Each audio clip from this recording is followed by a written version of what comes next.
ગુજરાતમાં આજે 14 જાન્યુઆરીએ આકાશમાં રંગબેરંગી પતંગો છવાશે અને વાતાવરણમાં કાયપો છે અને લપેટના નારા ગુંજી ઉઠશે। અમદાવાદ, સુરત, વડોદરા અને રાજકોટ સહિતના શહેરોમાં મોડી રાત સુધી પતંગ રસિકોની ભારે ભીડ જોવા મળી રહી છે।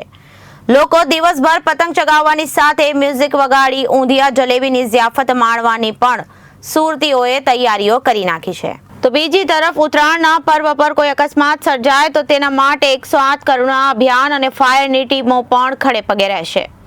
ગુજરાતભરમાં બપોરના 12 વાગ્યા સુધીમાં ઇમરજન્સીના 1700 કેસ સામે આવ્યા છે, જેમાં સૌથી વધુ અમદાવાદમાં 320, સુરતમાં 164 અને રાજકોટમાં 107 ઇમરજન્સી કોલ 108ને મળ્યા હતા।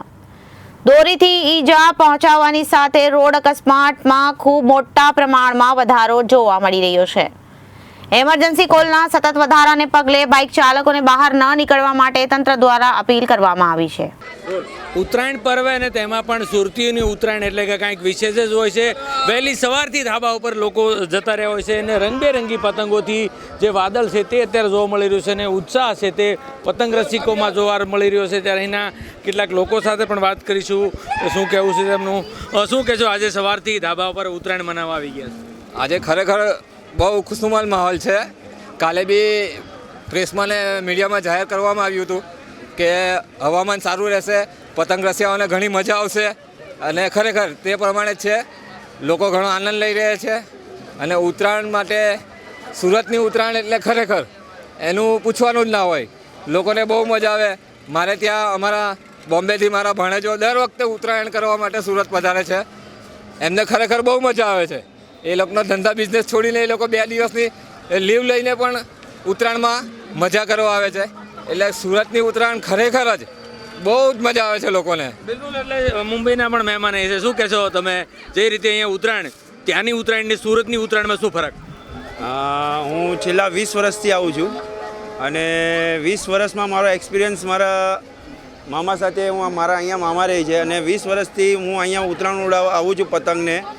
તો મને અહીંયાની ઉત્તરાયણ એવી લાગે કે એક દિવાળી જેવો માહોલ લાગે છે મને, કેમ કે બધા પોતપોતાની ફેમિલી સાથે ઉપર બધા આવીને એકબીજા એકદમ કે દિવાળી જેવો માહોલ થઈ જાય કે બધા રિલેટિવ પોતપોતાના ઘરેથી ધાબા પર આવે, પછી ચીક્કી, લાડુ અને એવા જાતના આપણે કે ગળું મોઢું કરે, તો મને બહુ આનંદ લાગે છે। બિલકુલ, એટલે એન્જોય કરી તમે શું કહેશો, ક્યારથી બધા સવારથી આવી ગયા છો ધાબા પર? સવારથી આવી ગયા છે અને બહુ મજા આવી છે અને ઊંધિયું બનાવ્યું છે અને અમારા ભાણેજો આવી રહ્યા છે મુંબઈથી અને ચીક્કી, લાડુ બધું બનાવ્યું છે અને એકદમ બહુ મજા આવી ગઈ છે।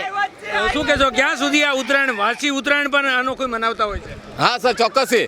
આવતીકાલે 15 તારીખ હોય અને ઉત્તરાયણનો બીજો દિવસ હોય, પણ સુરતના પતંગ રસિયાઓ અને મોટાભાગે બાળકોને પતંગની બહુ મજા આવે છે અને તે લોકો કમ્પલસરી તે લોકોને સ્કૂલમાં બી 2 દિવસની રજા આપવામાં આવે છે અને તે લોકો 15 તારીખે એટલે કે વાસી ઉત્તરાયણના દિવસે બી બહુ મજા કરે છે।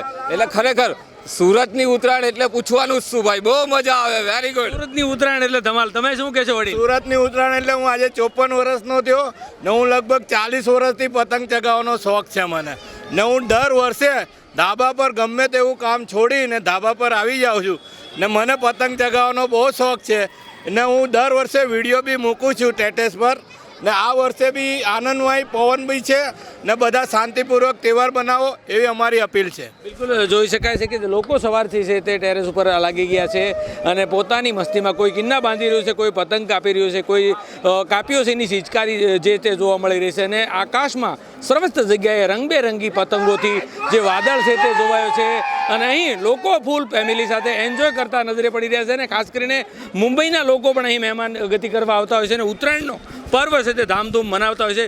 જોકે સુરતની ઉત્તરાયણ એટલે વાસી ઉત્તરાયણ પણ આટલી ધમાકેદાર હોય છે અને સુરતમાં 2 દિવસનો ઉત્તરાયણના પર્વ લઈને અનોખો ઉત્સાહ છે તે જોવા મળી રહ્યો છે। સહયોગી પરેશ રાઠોડ સાથે Arvind Rathod, Janadesh news, Surat. Bureau report, Janadesh news, Surat.